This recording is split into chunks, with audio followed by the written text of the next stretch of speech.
सर्वप्रथम यस गरिमामय अनि ऐतिहासिक मञ्चबाट सम्बोधन गर्न पाउँदा म आफैलाई सौभाग्यशाली महसुस पनि गरिरहेको छु। सिक्किमका अभिभावक एउटाको रूपमा रहनुभएका कञ्चनजङ्घा हिमालय पर्वत, पवित्र पर्वत श्रृङ्खलाहरू, यहाँका देवी देवरानी, खोला नाला, धार्मिक आस्था बोकेका सबै पेड़ पौधा, फूलपाती, सबै धार्मिक स्थल, तीर्थस्थल, साथै शान्त अनि शीतल मलिलो भरिलो सिक्किम भूमिलाई सदर नमन गर्न चाहन्छु। यसरी नै उहाँहरूले समयको विभिन्न प्रकारको अभाव अनि सङ्घर्ष सहेर सिक्किमलाई यहाँसम्म दोहोऱ्याउनु हुने परम आदरणीय सिक्किमेली पुर्खाहरूलाई सम्झना गर्दै हार्दिक नमन गर्न चाहन्छु। यसरी नै मलाई जन्म दिएर हुर्काउनु, बढाउनु अनि पढाउनु हुने मेरा पूजनीय आमा बाबा लगायत सिक्किमका समस्त आदरणीय बाबा आमाहरूलाई सदर नमन गर्न चाहन्छु।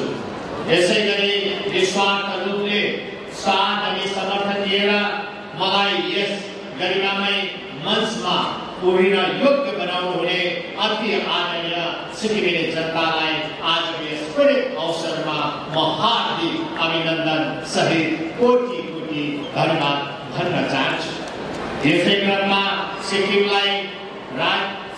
राज्यलाई औपचारिक रूपले, सामाजिक रूपले, धार्मिक रूपले अनि विभिन्न चौतर्फी विकास मार्फत सक्षम बनाउँदै पर्यावरण अनि जैविक विविधताको संरक्षण गर्दै राष्ट्रिय सुरक्षालाई प्राथमिकता दिएर राज्यलाई बहुआयामिक रूपले सम्पन्न बनाउन लागि पर्नुभएका 1975 सालदेखि यताका सबै राज्यपालगण, मुख्यमन्त्रीगण, सिक्किम विधानसभाका अध्यक्ष उपाध्यक्षगण, मन्त्रीमण्डलका सदस्यगण, लोकसभा अनि राज्यसभाका सदस्यगण, सिक्किम विधानसभाका सबै सदस्यगण, विभिन्न पदमा आसीन जनप्रतिनिधिहरू, सिक्किम सरकारका मुख्य सचिवगण, प्रहरी महानिर्देशकगण, विभिन्न उच्च पदमा आसीन अधिकारीगण अनि कर्मचारी वर्ग, निजी तथा गैर सरकारी निकायहरूका कर्मचारी वर्ग, साथै 1973-74 को प्रजातान्त्रिक आन्दोलनदेखि यहाँसम्मका अति प्रिय अनि आदरणीय सिक्किमेली जनतालाई यस मञ्चबाट सम्झना गर्दै हार्दिक अभिवादन, सादर नमन सहित कोटि कोटि धन्यवाद व्यक्त गर्न चाहन्छु।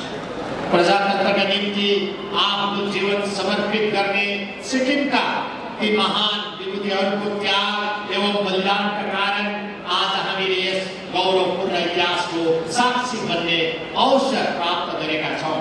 उहाँहरू प्रत्येक सिक्किमेली आत्माको आवाज हुनुहुन्छ। उहाँहरू सबैलाई यस महत्त्वपूर्ण घडीमा हार्दिक धन्यवाद भन्न चाहन्छु। आदरणीय सिक्किमेली जनसमुदाय, आजका दिन 16 मई 1975 सालमा भारतीय संघ र शान्त हिमाली राज्य सिक्किमको इतिहासमा एक महत्त्वपूर्ण कोसेढुङ्गा हुन पुग्यो। भारतीय गणराज्यमा सिक्किमको आफ्नै छुट्टै महत्त्व एवं इतिहास छ।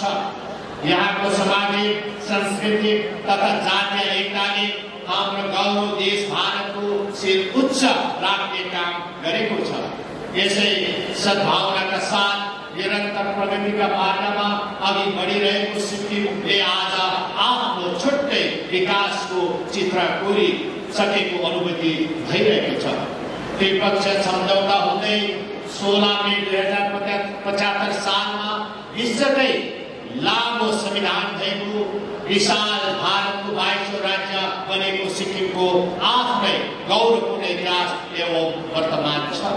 इतिहासका गौरव गाथाबाट वर्तमान जीवनको मार्गचित्र निर्माण गर्नु सिक्किमेली समाजको आजको आवश्यकता पनि हो। हामी आज यस कार्यमा निष्ठापूर्वक काम गरिरहेका छौँ भनी सबैलाई अवगत पनि गर्न चाहन्छु। 1975 सालभन्दा पहिले सिक्किमले भारतको संरक्षित देश यानी प्रोटेक्टोरेटको रूपमा एक अद्वितीय स्थान ओगटेको थियो, जसमा सिक्किमका महाराजा छोगेल थिए। यद्यपि प्रजातन्त्र भित्राउने हावा भने भित्रभित्रै चलिरहेको थियो। लोकतान्त्रिक शासनको आकांक्षा र बढ्दो राष्ट्रको घनिष्ठ सम्बन्धले गर्दा एकीकरणको चाहना बढ्दै गयो। यो आकांक्षा 1975 सालमा एक ऐतिहासिक जनमत संग्राममा परिणत भयो, जहाँ सिक्किमका जनताले भारतीय संघमा सामेल हुने पक्षमा भारी मतदान गरे अनि आजकै दिन 16 मे 1975 सालमा सिक्किम आधिकारिक रूपमा भारतको 22औं राज्य बन्न पुग्यो। विगत 5 दशकमा भारतको 22औं राज्यको रूपमा सिक्किमले उल्लेखनीय प्रगति गरेको छ। कुनै पनि राज्य वा राष्ट्रको निर्माण एवं विकास एकजना व्यक्तिले मात्र गरेको हुँदैन अथवा सम्भव पनि छैन। राज्यको निर्माणमा सबै जनताको उत्तिकै सहभागिता, योगदान तथा प्रतिनिधित्व हुनुपर्दछ। सिक्किमको प्रजातान्त्रिक व्यवस्था अनि प्रजातन्त्र प्राप्तिपछि लोकतान्त्रिक स्थापनामा सबै व्यक्तिगण एवं प्रत्येक सिक्किमे जनताको उत्तिकै योगदान छ। सिक्किममा प्रजातन्त्रका निम्ति निरन्तर सङ्घर्ष गर्ने प्रथम मुख्यमन्त्री पद्म विभूषण स्वर्गीय एडी काजीदेखि लिएर आधुनिक सिक्किमका निर्माता स्वर्गीय नरबहादुर भण्डारीज्यू अनि त्यसपछिका नेतृत्वगणको पनि उत्तिकै योगदान छ। स्वर्गीय एडी काजीले सिक्किमलाई समान्त एवं मूल्य सहितको प्रजातन्त्र दिएर जानुभयो भने स्वर्गीय नरबहादुर भण्डारीज्यूले प्रजातन्त्रपछि सिक्किमको सामाजिक न्याय, आर्थिक समृद्धि, प्रजातान्त्रिक व्यवस्था बलियो पार्दै पूर्वाधार विकासमा अतुलनीय योगदान दिएर जानुभयो। स्वर्गीय भण्डारीज्यूले सुरु गरेको आधुनिक सिक्किमको निर्माण कार्यलाई त्यसपछिका नेतृत्वले पनि केही हदसम्म अघि बढायो भने वर्तमान सिक्किम सरकारले स्वर्गीय भण्डारीज्यूको विचार एवं पूर्वाधार विकासको योजनालाई सिक्किमका अन्तिम घरसम्म पुर्याउने काम गरिरहेको छ। आदरणीय सिक्किमेली जनसमुदाय, आज सिक्किम गरिबी निवारणमा भारतको 4औं उत्कृष्ट राज्यको रूपमा चिनेको छ, जहाँ जम्मा 2.6% जनसङ्ख्या मात्र गरिबीको रेखामुनि रहेका छन्। चाँडोभन्दा चाँडो हाम्रो सरकार सिक्किमलाई पूर्ण गरिबी मुक्त राज्य बनाउने लक्ष्यमा काम गरिरहेको छ। साथै प्रत्येक परिवारलाई पक्का घर सुनिश्चित गर्ने दिशामा पनि सरकार लागि परेको छ। हाम्रो साक्षरता दर 90.8% रहेको छ, जसमा पुरुष साक्षरता 93% अनि महिला साक्षरता 88% छ। हामी सन् 2027सम्म सिक्किमलाई पूर्ण साक्षरता बनाउने लक्ष्य राखेर काम गर्दैछौँ। सिक्किमले हालसम्म 52,555 करोडको कुल जीडीपी प्राप्त गरेको छ भने प्रति व्यक्ति आय 7,07,181 पुगेको छ। हाम्रो सरकारले सबै क्षेत्रमा काम गरेको छ। आज स्वास्थ्य क्षेत्रमा परिवर्तन आएको छ, शिक्षा क्षेत्रमा परिवर्तन आएको छ,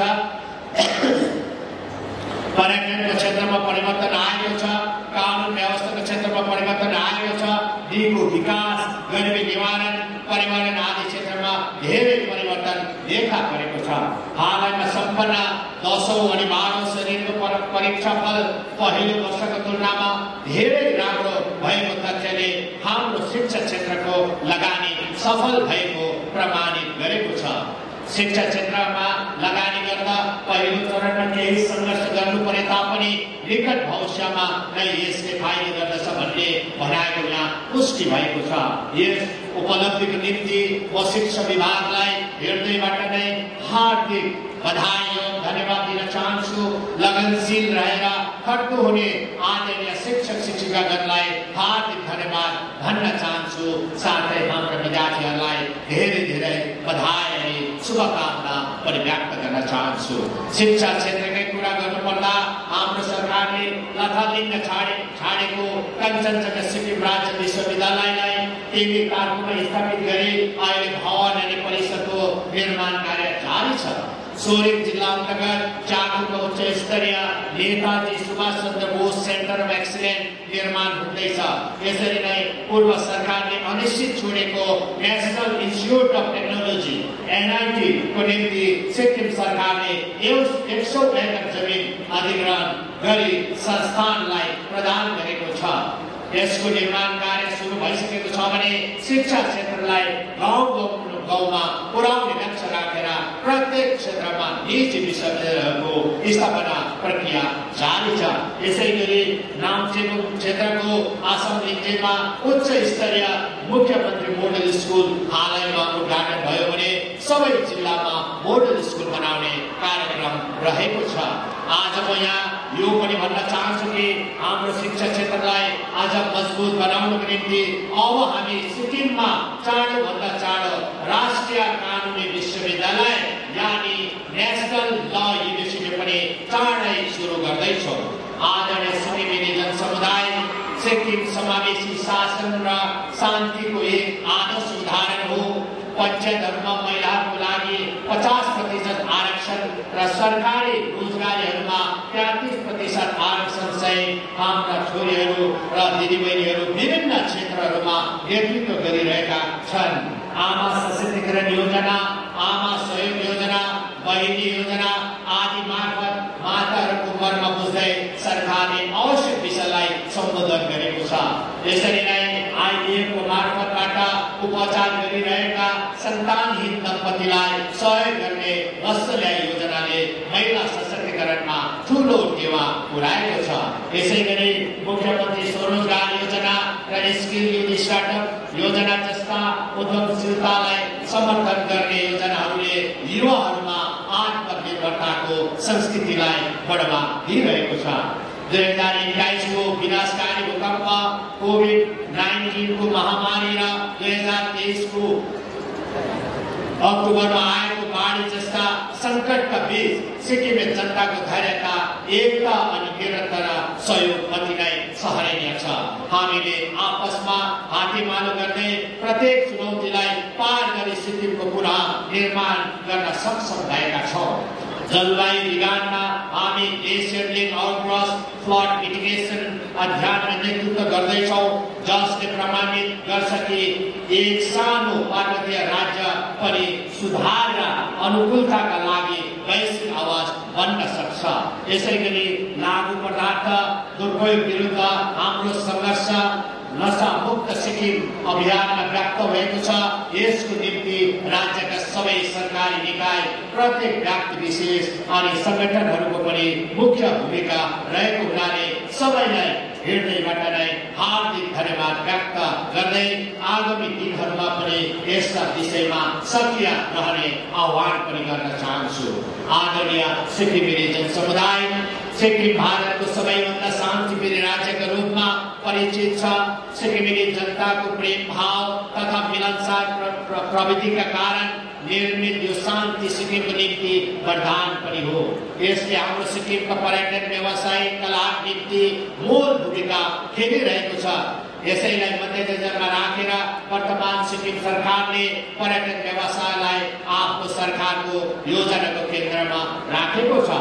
विकास अर्थात् बिजुली, पानी अनि सडक हाम्रो सरकारको प्राथमिकता हो।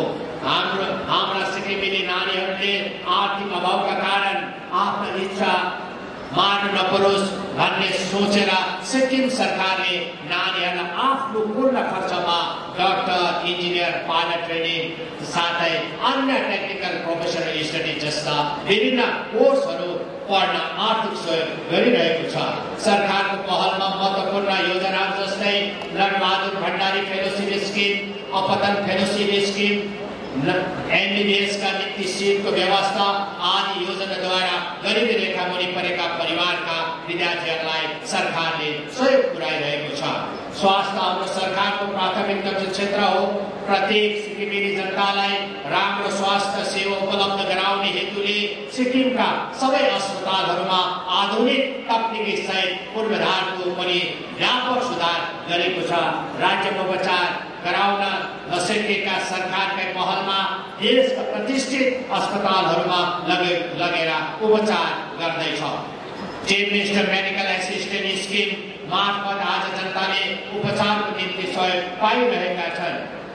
निरोगी एवं स्वास्थ्य सिक्किमको निर्माण गर्नु हाम्रो परम्परागत लक्ष्य हो, जसको निम्ति हामी निष्ठापूर्वक जनसेवामा लागि परेका छौँ। आदरणीय सिक्किमेली जनसमुदाय, हाम्रो सरकारले पर्यावरण संरक्षणप्रति समर्पित मेरो रूप मेरो सन्तति कार्यक्रम सुरु गरेको छ, जस अन्तर्गत नवजात शिशुको जन्मसँगै नानीको नाममा अभिभावकले वन विभागको निगरानीमा 108 वटा बिरुवा रोप्ने योजना छ। सिक्किम अनि सिक्किमका शिशुहरूको सुनौलो भविष्य प्रति समर्पित मेरो रूप मेरो सन्तति अन्तर्गत शिशु समृद्धि योजना पनि सुरु गरेको छ, जस अन्तर्गत 108 वटा बिरुवा रोपेपछि नानीको नाममा सरकारले 18 वर्षसम्मको निम्ति 10,800 रुपियाँ फिक्स डिपोजिट गरिदिने प्रावधान छ, जसले हाम्रा भावी सन्तानलाई केही राहत अनि सहयोग अवश्य पुग्नेछ। यसरी नै मेरो बाटो मेरो वोट एवं साफ सुग्घर समाज निर्माण गर्न, सफा ग्राम पञ्चायत इकाइ अनि शहरी निकायहरूलाई पुरस्कार योजना आदि जस्ता अनेकौं योजना एवं कार्यक्रम मार्फत हामीले वातावरणलाई सफा राख्ने पहल गरेका छौँ। हाम्रा माता पिता भगवानका स्वरूप हुन्, उहाँहरूको सेवा गर्नु हाम्रो परम्परा कर्तव्य हो। यसमा अझ हौसला प्रदान गर्दै सरकारले माता पिताको राम्रो सेवा गर्ने छोरा छोरीलाई श्रवण कुमार पुरस्कार दिने घोषणा गरेको छ, जसले गर्दा हाम्रा माता पिताको सेवा अनि सम्मानमा केही टेवा पुग्नेछ। यसरी हाम्रो सुनौलो समृद्धि अनि सामर्थ्य सिक्किम निर्माण गर्ने लक्ष्यमा प्रतिबद्ध रहेर काम गर्दैछौँ। तर सिक्किमे जनताको सहभागिताबाट नै बन्नेछ सुनौलो समृद्धि सामर्थ्य सिक्किम। सरकारको हरेक कदममा हामीले तपाईहरुको सहभागिता, साथ, सहयोग अनि समर्थनको आशा राखेका छौँ। यसरी सिक्किम राज्य स्थापनाको स्वर्ण जयन्ती मनाउँदै गर्दा म भन्न चाहन्छु, आजको ऐतिहासिक घडीमा हामी सिक्किमेली जनताको रूपमा मात्र नभएर एकताबद्ध भारतका परिवारको रूपमा राष्ट्रको समर्थन, समृद्धि र समावेशी भविष्यप्रति प्रतिबद्ध हुँदै यहाँ उपस्थित भएका छौँ। हामी हाम्रो यात्राका प्रत्येक चरणमा भारत सरकारको अटल समर्थनप्रति अत्यन्तै आभारी छौँ। उहाँहरूको मार्गदर्शनमा हामी सिक्किम र देशको प्रगतिको लागि निरन्तर काम गर्दै जानेछौँ। माननीय प्रधानमन्त्री महोदयको परिकल्पनामा विकसित भारत 2047 अनुरूप भारतको 14औं विकासको लक्ष्यमा हामी सिक्किमेलीहरूले पनि टिम सिक्किम बनेर साथ दिने वाचा गर्दछौँ। साथै सबैलाई अघि आउने आह्वान पनि म गर्न चाहन्छु। विकास र परम्पराको सङ्गममा उभिएको आजको समयले हामीलाई स्मरण गराइरहेको छ कि प्रत्येक नागरिकको सम्मान, हरेक समुदायको सहभागिता र समान अवसर सुनिश्चित गर्न हाम्रो परम कर्तव्य पनि हो। समावेशी सोच, साझा सङ्कल्प र सहयोगको भावना मार्फत हामीले राष्ट्रलाई अझ उचाइमा पुर्याउन सक्छौँ। हाम्रो हिमाली राज्य सिक्किम हाम्रो एउटा साझा फुलबारी हो। हाम्रो आफ्नो धर्म अनि समुदाय भए पनि हामी एउटै बगैँचाका रङ्गी बिरङ्गी फुलहरू हौ। साथै हामी आफ्नो समाज अनि राष्ट्रको निम्ति सदा समर्पित पनि छौँ। आज देशले आतंकवादको खिलाफमा कडाभन्दा कडा कारबाही गरेको यस महत परिस्थितिमा हामी हाम्रो देशको सार्वभौमता र अखण्डताको रक्षा गर्न निरन्तर खटिरहनु भएका वीर सैनिक र सुरक्षाकर्मीहरूप्रति हार्दिक अभिनन्दन अर्पण गर्दछौँ। उहाँहरूको अटल साहस, समर्पण र बलिदानले हामीलाई सच्चा राष्ट्र प्रेम र कर्तव्यबोधको सम्झना गराइरहेको छ। यसै गरी मातृभूमिको रक्षा गर्दै गर्दै वीरगति प्राप्त गर्नुहुने महान शहीदहरूलाई हामी हार्दिक श्रद्धाञ्जली अर्पण गर्दछौँ। साथै उहाँको परिवारमा हार्दिक संवेदना अर्पण गर्दछौँ। आदरणीय सिक्किमेली जनसमुदाय, 2014 भन्दा अघि हाम्रो सुरक्षा तन्त्र त्यति बलियो नभएकोले आतंकवादसँग हामी डराउनु पर्ने स्थिति हुन्थ्यो। तर 2014 देखि यता देशका माननीय यशस्वी प्रधानमन्त्री श्री नरेन्द्र मोदीजीको नेतृत्वमा देशको विभिन्न क्षेत्रहरूको उन्नतिसँगै रक्षा क्षेत्रमा धेरै प्रगति हुनका साथै सुरक्षा तन्त्र धेरै बलियो भएको हामीले अनुभव गरेका छौँ। आज हाम्रो देश आतंकवादको खिलाफ कारबाही गर्न सक्षम छ, जो हामीले प्रत्यक्ष देख्न पाइरहेका छौँ। हेर्दैमा गहिरो दुःखका साथ म दोहोऱ्याउँदैछु कि 22 अप्रिल 2025 मा जम्मू काश्मीरको पहलगाममा भएको कुर अनि काठमाडौँमा आतंकवादी आक्रमणमा 26 जना निर्दोष पर्यटकहरूको ज्यान गयो, जुन समग्र राष्ट्रको अन्तरात्मालाई गहिरो रूपमा चोट पुर्याउने घटना बन्यो। यो विषय यहाँ उल्लेख गर्दा हाम्रो हृदय गर्वले भरिन्छ कि गत 7 मे 2025 को बिहान 1:44 मा हाम्रा देशका माननीय प्रधानमन्त्री श्री नरेन्द्र मोदीज्यूको उत्सवी अनि निर्णायक नेतृत्वमा भारतीय सेनाले ऑपरेशन सिन्दूर सञ्चालन गर्यो। पहिलो पटक पूर्ण आंशिक शक्ति सम्पन्न देश पाकिस्तानमा प्रवेश गरेर हाम्रा सेनाले उक्त ठोस जवाबी कारबाहीमा 9वटा आतंकवादी शिविर, पाकिस्तानी एयरबेस, रक्षा प्रणाली र सेनाका शिविरहरू नष्ट गरे। 100 भन्दा धेरै खुंखार आतंकवादीहरू मारे, जसमा 3 शीर्ष आतंकवादीहरू पनि थिए। भारतको शक्तिशाली सैनिक कारबाहीसँग डराएर गम्भीर क्षतिको कारण पाकिस्तानले 10 मे 2025 मा आत्मसमर्पण गर्न र युद्ध विराम माग गर्न बाध्य बन्यो। अभियान सिन्दूरको तीव्रता र ठोस कदमले सीमा पार आतंकवाद विरुद्ध कडा सन्देश पठायो। यस ऐतिहासिक अभियानले राष्ट्रिय सुरक्षाको अनुभूति र एकताको भावना पुनः स्थापित गर्यो अनि शक्तिशाली नेतृत्वमा भारतको असाधारण रणनीतिक क्षमता र सैन्य तयारी विषय सारा विश्वले थाहा पायो। आदरणीय सिक्किमेली जनसमुदाय, आज राष्ट्रमा शान्ति कायम भएको छ। जहाँ अहिले विजय घोषको माहौल छ, त्यही हामी राज्य दिवसको स्वर्ण जयन्ती पनि मनाइरहेका छौँ। यस अवसरमा हाम्रो देशको माननीय सुशील प्रधानमन्त्री श्री नरेन्द्र मोदीज्यू, माननीय गृहमन्त्री श्री अमित शाहज्यू, माननीय रक्षा मन्त्री श्री राजनाथ सिंहज्यू साथै समस्त अति आदरणीय नेतृत्वगण अनि सुरक्षामा खटिएका समस्त महानुभावहरू साथै भारतीय सेनाका अधिकारीगण अनि वीर सुरक्षाकर्मीहरूलाई समस्त सिक्किमेली जनसमुदायको तर्फबाट साथै सिक्किम सरकारको तर्फबाट हार्दिक बधाई, अभिनन्दन सहित मोरी धन्यवाद व्यक्त गर्न चाहन्छु। आदरणीय सिक्किमेली जनसमुदाय, आजको यस महत्त्वपूर्ण अवसरमा सिक्किम राज्यको तर्फबाट हाम्रो देश भारतकी माननीय राष्ट्रपति महोदयलाई उहाँको मार्गदर्शन अनि आशीर्वादको निम्ति सादर नमन सहित हार्दिक धन्यवाद व्यक्त गर्न चाहन्छु। देशका माननीय उपराष्ट्रपति महोदयलाई हार्दिक शुभकामना एवं धन्यवाद व्यक्त गर्न चाहन्छु। माननीय प्रधानमन्त्री श्री नरेन्द्र मोदीजी प्रति हार्दिक कृतज्ञता ज्ञापन गर्दछु। साथै उहाँको नेतृत्वमा रहेको भारत सरकारलाई सिक्किमको तर्फबाट हार्दिक धन्यवाद व्यक्त गर्न चाहन्छु। सिक्किम राज्यका माननीय राज्यपाल महोदयलाई उहाँको बहुमूल्य उपस्थिति अनि निरन्तर मार्गदर्शनको निम्ति हार्दिक कृतज्ञता व्यक्त गर्न चाहन्छु। हाम्रो राज्यको स्वर्ण जयन्तीको अवसरमा हाम्रा सबै आदरणीय शिवचिन्तकगणलाई हार्दिक धन्यवाद व्यक्त गर्न चाहन्छु। साथै आज सम्मानित हुनुहुने आदरणीय प्रतिष्ठित व्यक्तित्वहरू सबैलाई हार्दिक बधाई अनि शुभकामना व्यक्त गर्न चाहन्छु। यो 50 वर्षको अवधिमा हामीले थुप्रै उतार चढावहरू पार गर्दै सामाजिक, आर्थिक, शैक्षिक र भौतिक पूर्वाधारहरूको विकासमा महत्त्वपूर्ण उपलब्धिहरू हासिल गरिसकेका छौँ। यी उपलब्धिहरूलाई प्राप्त गर्न हाम्रो राज्यका सबै तह तबकाका नागरिक, सरकारी कर्मचारी तथा सङ्घ संस्थानहरूको सक्रिय भूमिका रहिआएको छ।